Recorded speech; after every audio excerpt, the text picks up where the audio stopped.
नमस्ते। आज जिक्र होगा एक ऐसे स्वतंत्रता सेनानी का जिसको भारत की किताबों के अंदर, भारत के इतिहास के अंदर जिसको स्थान नहीं दिया गया, यानी जिसके साथ में हमेशा से दोगला व्यवहार किया गया, उस ऐसे महान शख्स नेताजी सुभाष चंद्र बोस का जिक्र आज करूंगा। एक श्याम शहीदों के नाम कार्यक्रम के अंदर आज मैं सिर्फ मुंह से बोलूंगा, थोड़ा बहुत लिखूंगा। तारीख है 23 जनवरी 1897। जगह है उड़ीसा का कटक महानदी के किनारे। जानकी नाथ बोस और प्रभावती के घर 9वीं संतान के रूप में एक बेटा जन्म लेता है, जिसका नाम रखा गया सुभाष चंद्र बोस। यानी मां का नाम प्रभावती, पिता का नाम जानकी नाथ बोस है। पेशे से जानकी नाथ बोस अपने समय के बड़े महान वकील रहे हैं। सरकारी वकील थे, निजी प्रैक्टिस करने का काम करते हैं। अंग्रेजों के द्वारा उनको राय बहादुर की उपाधि से भी नवाजने का काम किया गया था। घर में पैसे की कोई भी कमी नहीं है। जिस जमाने में लोगों के पास में मूलभूत बुनियादी सुविधाएं भी नहीं होती थी, उस समय सुभाष के पिता जानकी नाथ बोस गाड़ी से चला करते थे। उनके पास अपनी पर्सनल कार हुआ करती थी। जानकी नाथ बोस और प्रभावती ने कुल 14 संतानों को जन्म दिया था, जिनमें 6 बेटियां थी, 8 बेटे थे, और उन्हीं 8 बेटों में से एक थे सुभाष चंद्र बोस। इनके एक भाई थे शरद चंद्र बोस, जो कि सुभाष को सबसे ज्यादा प्रिय थे। सुभाष चंद्र बोस के सबसे करीबी वो हुआ करते थे। पढ़ाई लिखाई जो है बचपन के अंदर जो है प्राइमरी एजुकेशन के लिए कटक के एक विद्यालय के अंदर उनका एडमिशन करवा दिया जाता है, जहां पर वो एक चीज देखते हैं कि अंग्रेज भारतीयों के साथ में दोगला सोतेला व्यवहार कर रहे हैं। इसी चीज को देख करके सुभाष के मन में क्रांतिकारी की आस्था जागने लगी कि हिंदुस्तान को कैसे इन अंग्रेजों से मुक्त करवाना है। वो चीज स्कूल लेवल के ऊपर उनको देखने को मिली थी। मात्र जब सुभाष बाबू की उम्र 15 साल की थी, तो 15 साल की उम्र में सुभाष चंद्र बोस ने उस महान संत स्वामी विवेकानंद, जिसने 1893 के अंदर शिकागो के अंदर जाकर के शून्य के ऊपर लगभग 2 से 2.5 घंटे भाषण दिया था, उसी स्वामी विवेकानंद के ऊपर जितनी भी किताबें नेताजी को मिली, वो सारी की सारी किताबें मात्र 15 साल की उम्र में पढ़ने का काम किया। और उनके मानस के ऊपर, उनके पटल के ऊपर, उनके चित्त के अंदर ऐसी गहरी छाप छोड़ने का काम किया स्वामी विवेकानंद ने। बीए करने के लिए कोलकाता के प्रेसिडेंसी कॉलेज के अंदर चले जाते हैं। आप सभी को पता है कि वहां पर एक घटना घटती है। एक लेक्चरर था वहां पर, प्रोफेसर था, जो भारतीयों के साथ में सौतेला व्यवहार करता था, उसको थप्पड़ जड़ दिया था सुभाष बाबू ने। उसके बाद सुभाष चंद्र बोस को कॉलेज से निकाल दिया जाता है। रास्ते में जब वो कोलकाता कॉलेज से निकल करके अपने घर आते हैं, तो जाते जाते सोचते हैं कि अब मेरे करियर का क्या होगा। उसके बाद में उनको एक चर्च कॉलेज के अंदर एडमिशन मिल जाता है, और उसके बाद जो बीए जो है वो बीए अपनी कंप्लीट करने का काम करते हैं। अब हर माँ बाप का सपना होता है कि उसका बेटा पढ़ लिख के कुछ बड़ा इंसान बने। उनके पिता जानकी नाथ बोस और उनके भाई शरद चंद्र बोस ये चाहते थे कि सुभाष चंद्र बोस उस जमाने में आईसीएस की परीक्षा जो है, इंडियन सिविल सर्विस की परीक्षा जो वो सबसे टॉप हुआ करती थी, वो क्लियर करे। लेकिन सुभाष बाबू नहीं चाहते थे कि अंग्रेजों की गुलामी की जाए। अब सबसे महत्वपूर्ण चीज, हम सुभाष चंद्र बोस के प्यार एमिली सेंकल के बारे में भी इस वीडियो में बात करेंगे। क्या नेताजी की मृत्यु विमान दुर्घटना में हुई थी, उसके बारे में भी चर्चा करेंगे। कैसे नेहरू ने उनको, गांधी ने कैसे साइडलाइन लगाने का काम किया था, उन तमाम विषयों के ऊपर हम लोग आज चर्चा करने वाले हैं। बड़े खुलकर, दिल खोल करके आज आपके सामने चर्चा करूंगा। तो पिता और भाई के कहने से वो इंग्लैंड चले जाते हैं, लंदन शहर के अंदर। किस चीज के लिए? इंडियन सिविल सर्विस की परीक्षा देने के लिए। अब 1919 की बात है, 1920 के अंदर सिविल सर्विसेज का पेपर होना है, और मात्र 1 साल से कम वक्त बचा उनको किसी अच्छी एकेडमी, अच्छे कॉलेज के अंदर एडमिशन भी नहीं मिला कि वो अपनी पढ़ाई पूरी कर सके और 1920 के अंदर जो आईसीएस इंडियन सिविल सर्विस की जो परीक्षा होनी है उसको दे सके। लेकिन जैसे तैसे करके काम चला, उस संस्थान के अंदर उनको एडमिशन मिल जाता है। जैसे सुभाष बाबू लंदन के अंदर रहते हैं, तो वहां लंदन के अंदर क्या करते हैं, उनके काले रंग के ब्लैक शूज पहना करते थे, काले रंग के जूते वो पहना करते थे। आगे बढ़ते तो देखते हैं कि एक अंग्रेज जो था वो जूते पॉलिश करने का काम करता है। सुभाष बाबू ने अपना पांव आगे बढ़ाया और पांव आगे बढ़ा करके जूता पॉलिश करवाया, पैसे दिए और आगे चले। कुछ दूरी पर गए तो देखा कि एक और अंग्रेज जो था वो जूता पॉलिश करने का काम करता है। दोबारा से फिर पॉलिश हुए जूतों के ऊपर फिर पॉलिश करवाते हैं, और इसी तरह से लंदन शहर के अंदर घूम करके 8-10 जूते पॉलिश करवाने का काम कर लिया। उनके साथी जो उनके हमेशा साथ रहते थे, उन्होंने पूछा, सुभाष तुम पागल हो गए हो? क्यों पैसे वेस्ट कर रहे हो? बार बार क्यों जूतों को पॉलिश करवा रहे हो? तब सुभाष चंद्र बोस ने कहा कि हमारा देश अंग्रेजों का गुलाम हो, और जब अंग्रेज मेरे जूते पकड़ करके उनको पॉलिश करते हैं तो मुझे आनंद की अनुभूति होती है। 22 अप्रैल 1921, इससे पहले रिजल्ट आता है इंडियन सिविल सर्विस का, और जब इंडियन सिविल सर्विस का रिजल्ट आता है तो सुभाष बाबू लिस्ट में जब नाम देखते हैं तो चौथे नंबर के ऊपर उनका नाम था, यानी 4th रैंक हासिल किया था। जैसे आज कोई यूपीएससी के अंदर चौथा रैंक ले आए। आज हालांकि तैयारी करने के बहुत सारे साधन है, बहुत सारे ऐप है, बहुत सारी किताबें, सारी चीजें मौजूद हैं, लेकिन उस जमाने में अंग्रेजी भाषा के अंदर पेपर होता था, और पेपर इस तरह से सेट किया जाता था कि कोई भी भारतीय उसको पास ना कर सके। टोटली अंग्रेजी माध्यम में पेपर होता था। चौथे नंबर के ऊपर सुभाष बाबू इंडियन सिविल सर्विस के अंदर रहे। अब उनकी जो इच्छा थी वो नौकरी करने की नहीं थी, अंग्रेजों का गुलाम बनने की उनकी इच्छा कतई नहीं रही थी।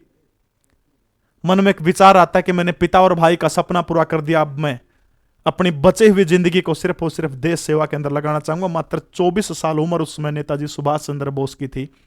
22 अप्रैल 1921 को एक पत्र भेजते हैं, लगभग 15 पेज का पत्र अपनी मां प्रभावती के नाम भेजते हैं, और अपनी मां प्रभावती को अपने निर्णय से अवगत करवाते हैं कि मैं इंडियन सिविल सर्विस से इस्तीफा दे करके देश सेवा करना चाहता हूं। आमतौर पर हमारे नॉर्मल परिवारों में एक चीज होती है, जब हमें कोई बात मनवानी होती है तो सबसे पहले हम लोग माँ को जाकर बोलते हैं, और माँ फिर पिता को बोलती है, भाई को बोलती है, सबको माँ ही सेट कर लेती है।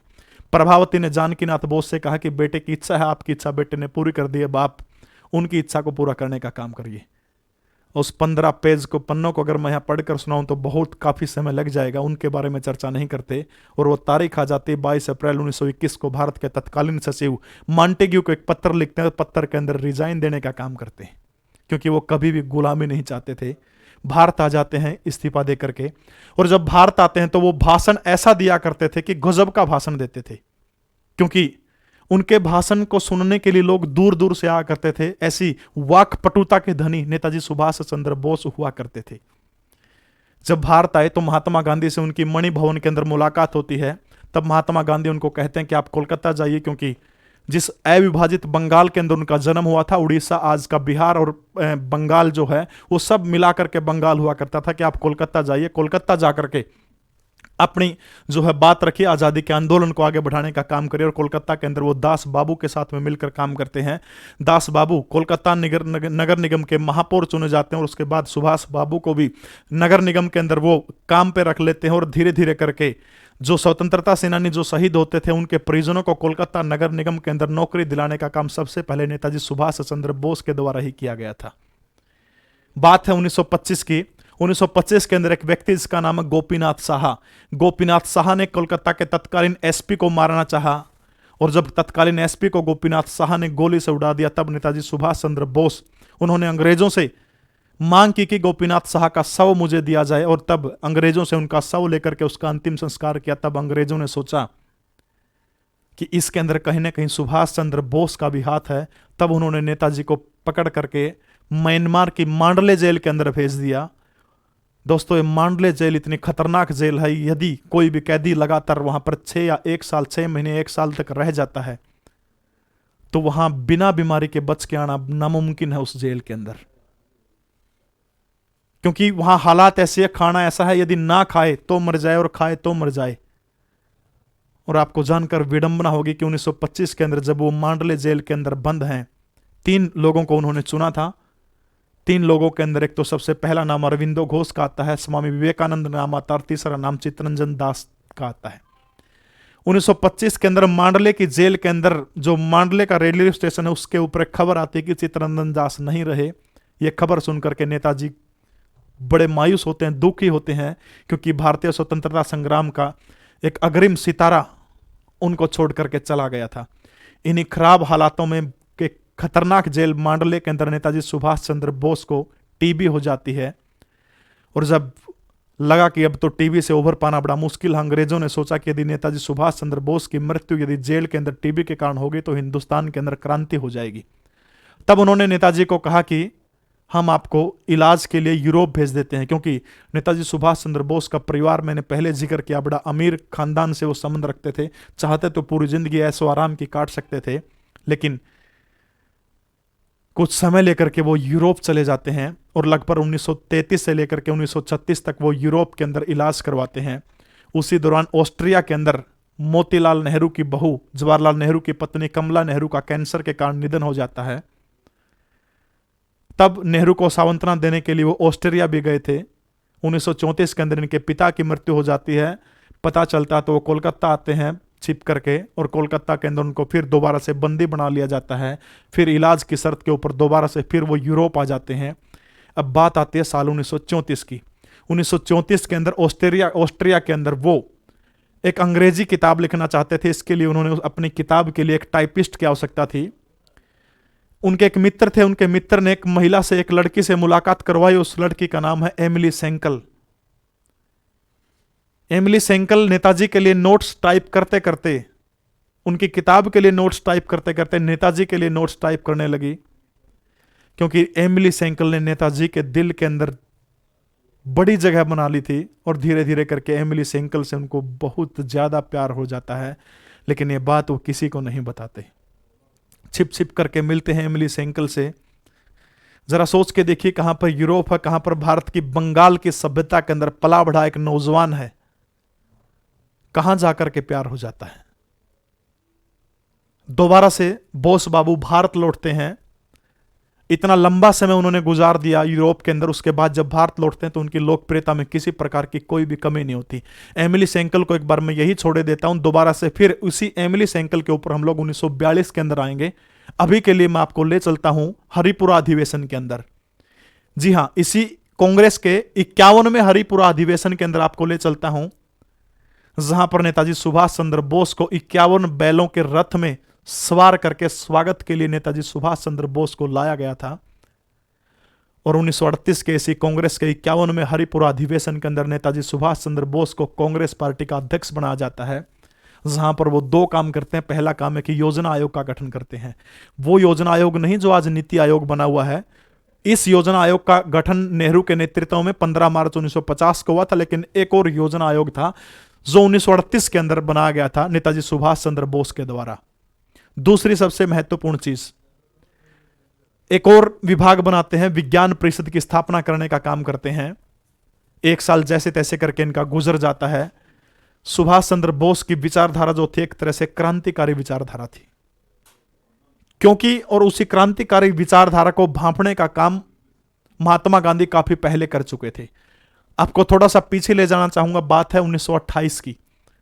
1928 कांग्रेस के कलकत्ता अधिवेशन की अध्यक्षता पंडित मोतीलाल नेहरू कर रहे हैं, और उसी की अध्यक्षता के अंदर एक नेहरू रिपोर्ट पेश की जानी है। जब आप इतिहास को पढ़ते हैं तब पता चलता है कि नेहरू रिपोर्ट जब 1928 के अंदर पेश की गई, तो जो कांग्रेस का कोलकाता अधिवेशन जो था, इसी कांग्रेस के कलकत्ता अधिवेशन की जो अध्यक्षता तो मोतीलाल नेहरू कर रहे थे, लेकिन सारे के सारे मैनेजमेंट का जिम्मा जो था वो सुभाष चंद्र बोस को दिया गया था। और नेताजी सुभाष चंद्र बोस ने इतने आत्मीय तरीके से उस आयोजन को करने का काम किया। और जब सारे के सारे लोग आए, क्योंकि नेताजी सुभाष चंद्र बोस आर्मी में जाना चाहते थे, वजह यह रही कि उनकी आंखों के अंदर दिक्कत थी, इसलिए वो आर्मी में नहीं जा पाए। हमेशा ये चाहते थे कि मैं आर्मी में जाऊं। 1928 के कलकत्ता अधिवेशन के अंदर उन्होंने लगभग 124 लोगों की एक टुकड़ी बनाई और उनको खाकी गणवेश पहनाया। और जब खाकी गणवेश उनको पहना दिया और सारे के सारे लोग जब कांग्रेस के अधिवेशन में शामिल होने के लिए अंदर आते, टेंटों के अंदर जाते हैं, तो सबको खाकी गणवेश के अंदर जो है सलामी ठोकने का काम करते हैं खुद नेताजी सुभाष चंद्र बोस और उनकी जो एक टेम्परेरी आर्मी उन्होंने बनाई थी। अब जैसे एक एक करके जवाहरलाल नेहरू अंदर चले जाते हैं, मोतीलाल नेहरू अंदर चले जाते हैं, पटारबी सीतारमैया अंदर चले जाते हैं। अब बारी आती है देश का सबसे बड़ा नेता, राष्ट्रपिता जिसको हम कहते हैं, महात्मा गांधी का जिक्र आता है। जब महात्मा गांधी आते हैं तो नेताजी सुभाष चंद्र बोस खाकी गणवेश में उनको सलामी देते हैं। बदले में महात्मा गांधी कहते हैं कि बंदरों की फौज खड़ी करने की आवश्यकता क्या थी। तब सुभाष बाबू कहते हैं, महात्मा जी आप देखना, एक दिन इसी फौज के रास्ते से ही हिंदुस्तान को आजाद करवाया जा सकेगा। मैं जिक्र 1938 के हरिपुरा अधिवेशन की कर रहा था, लेकिन बीच में 1928 में मैं आपको इसलिए ले आया क्योंकि नेताजी सुभाष चंद्र बोस के इरादों को महात्मा गांधी 1928 के उसी खाकी गणवेश से भांप गए थे कि यह नौजवान सैन्य तरीके से हिंदुस्तान को आजाद करवाना चाहता है, जबकि महात्मा गांधी तो अहिंसा को मानने वाले थे। इसलिए अब 1939 आ जाता है, दुनिया दूसरे विश्व युद्ध के मुहाने के ऊपर खड़ी हुई है। इस दूसरे विश्व युद्ध के मुहाने के ऊपर जब खड़ी है, कांग्रेस का अधिवेशन होता है 1939 के अंदर, 52वां अधिवेशन होता है। और इस अधिवेशन के अंदर महात्मा गांधी ये चाहते हैं कि नेताजी सुभाष चंद्र बोस जो है वो ये चुनाव ना लड़े, क्योंकि महात्मा गांधी शांति के तरीके से देश को आजाद करवाना चाहते थे, जबकि नेताजी सुभाष चंद्र बोस जो है वो सैन्य तरीके से देश को आजाद करवाना चाहते थे। क्योंकि सुभाष बाबू के जो मंसूबे हैं देश को आजाद करवाने का तरीका जो दूसरा है वो 1928 के अंदर भांप चुके थे महात्मा गांधी, इसलिए चुनाव लड़वाने से मना कर दिया। तब नेताजी सुभाष चंद्र बोस ने कहा कि महात्मा जी चुनाव तो मैं लड़ूंगा। चुनाव होता है और महात्मा गांधी ने सुभाष चंद्र बोस के खिलाफ में एक ऐसा उम्मीदवार उतारा जिसका नाम है पटारबी सीतारमैया। गांधी ने कह दिया था कि सुभाष चंद्र बोस याद रखना, यदि पटारबी सीतारमैया हार गया तो यह हार गांधी की हार होगी। चुनाव होता, चुनाव के बाद में नतीजे आते हैं। पटारबी सीतारमैया के पक्ष में 1377 वोट पड़ते हैं, जबकि नेताजी सुभाष चंद्र बोस 1580 मत उनको प्राप्त होते हैं। लगभग 203 वोटों से नेताजी सुभाष चंद्र बोस जीत जाते हैं। कांग्रेस की जो जनरल बॉडी होती थी उसके टोटल 14 सदस्य होते थे, वो सारे के सारे अध्यक्ष के साथ मिलकर काम करते थे। 15वां खुद अध्यक्ष होता था।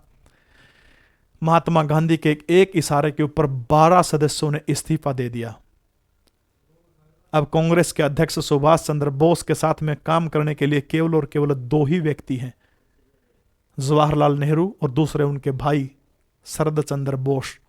जवाहरलाल नेहरू तटस्थ हो जाते हैं, वो ना तो इस्तीफा देते ना ही उनके साथ काम करने के लिए हामी भरते हैं, सिर्फ उनके भाई शरद चंद्र बोस ही बचे थे।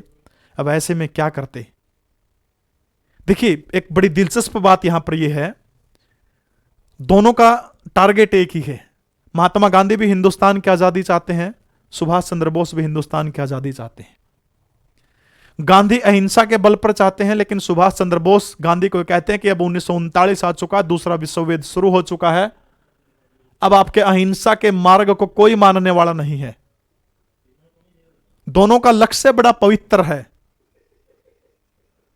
सुभाष बाबू कहते हैं कि लक्ष्य मेरा पवित्र लक्ष्य देश की आजादी है, किसी भी तरीके से साम दाम दंड भेद किसी भी तरीके से देश को आजादी मुझे चाहिए। लेकिन महात्मा गांधी कहते हैं कि उस लक्ष्य को पाने के लिए जो साधन है वो भी पवित्र होना चाहिए। इसलिए दोनों के रिश्ते जो हैं, दोनों के रास्ते अलग अलग हो जाते हैं। जब सुभाष बाबू को काम नहीं करने दिया जाता है, कोई उनके पास चारा नहीं है, सीधे तौर पर वो इस्तीफा दे देते हैं कांग्रेस के अध्यक्ष के पद से, और उसके बाद में 1939 के अंदर फॉरवर्ड ब्लॉक की स्थापना करने का काम करते हैं।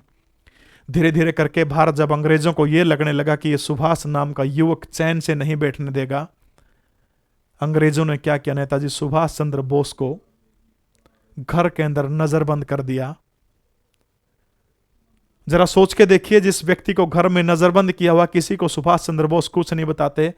उनका भाई शरद चौथे शरद के बेटे शिशिर बोस को वो कहते हैं कि रात को चलो, और 16 जनवरी 1941 को एक पठान जियाउद्दीन के भेष के अंदर नजरबंद घर से अंग्रेजों की आंख के अंदर चकमा देते हुए सुभाष चंद्र बोस वहां से निकल पड़ते हैं, और वहां से निकल करके पेशावर पहुंचते हैं।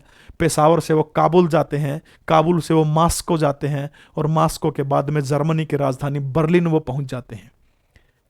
अब यहां पर बहुत जल्दी ही मेरा दिल कर रहा है कि मैं आपको यहां पर बर्लिन में पहुंच गया हूं, मैं बर्लिन में लेके चला हूं। मैं आपको पहले हिटलर से मिलवाऊं या फिर आपको एमिली सेंकल से मिलवाऊं, जो नेताजी सुभाष चंद्र बोस के दर्शनों के लिए तड़प रही है। खैर, पहले हिटलर से मिलवाना उचित समझता हूं।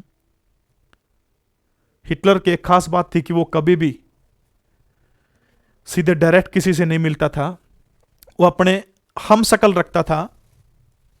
सबसे पहले एक एक करके 6 लोग आए जो हिटलर के हम शकल थे, नेताजी सुभाष चंद्र बोस से बात करते। नेताजी सुभाष चंद्र बोस ऐसे इशारा कर देते, जाओ हिटलर को भेज दो, जाओ हिटलर को भेज दो। अंत में एक व्यक्ति आता और आकर के नेताजी सुभाष चंद्र बोस के कंधे के ऊपर हाथ रखता है। नेताजी तुरंत खड़े होकर के हाथ आगे बढ़ाते हैं। कहा कि हिटलर कहता है कि मैंने 6 हमशक्लों को भेज दिया, तुमने सबको कैसे पहचान लिया? तब नेताजी सुभाष चंद्र बोस कहते हैं कि मेरे कंधे के ऊपर हाथ केवल केवल हिटलर ही रख सकता है, वरना किसी के अंदर इतनी ताकत नहीं है। हिटलर बड़ा प्रभावित हुआ।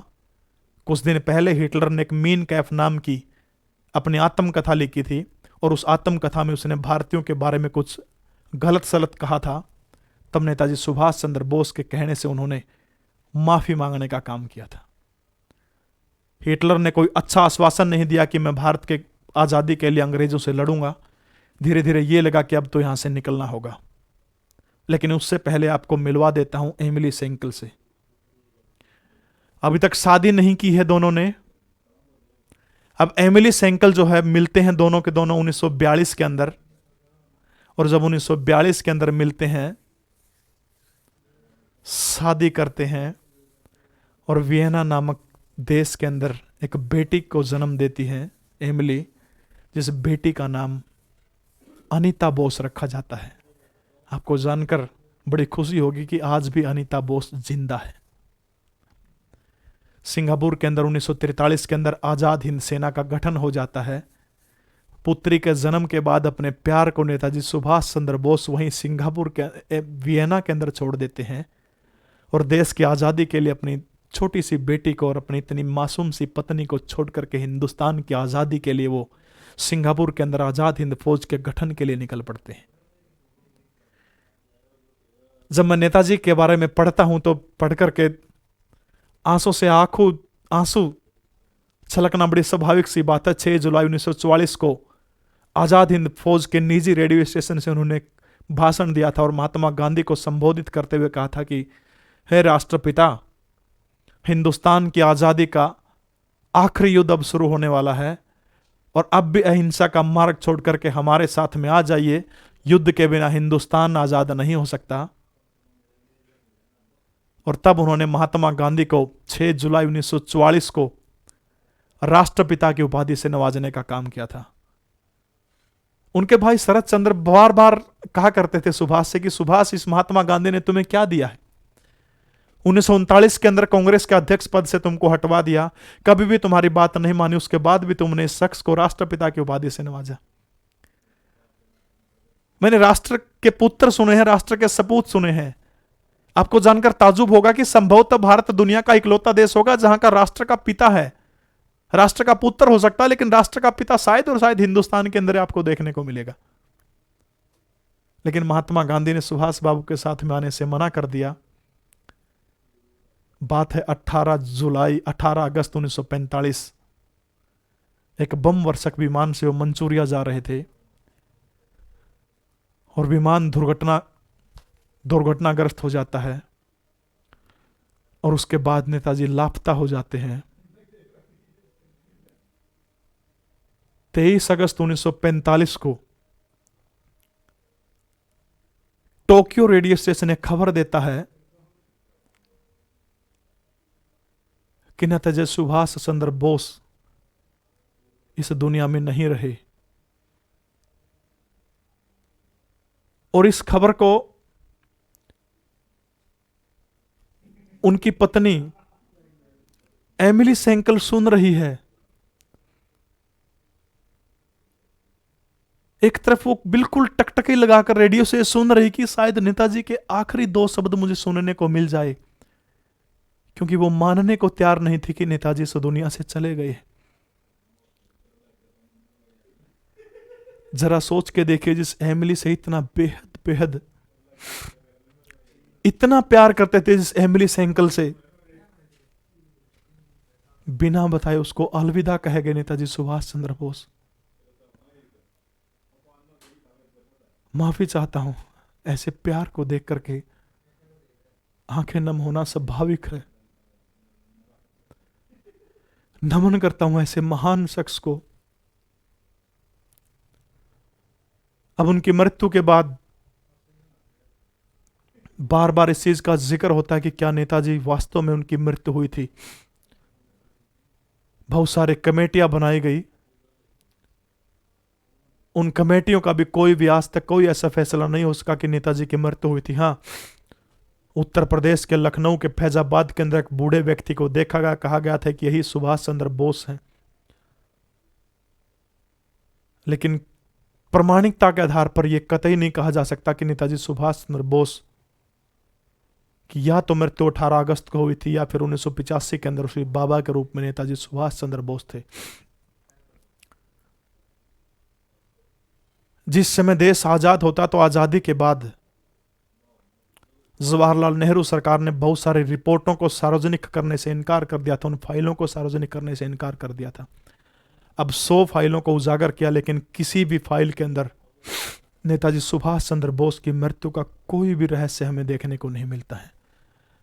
आज 23 जनवरी है और नेताजी के जन्मदिन के ऊपर मैं उनको सत सत नमन करते हुए अपनी वाणी को विराम देता हूं। वीडियो कैसी लगी कमेंट जरूर करेंगे। जय हिंद, भारत माता की जय हो, वंदे मातरम।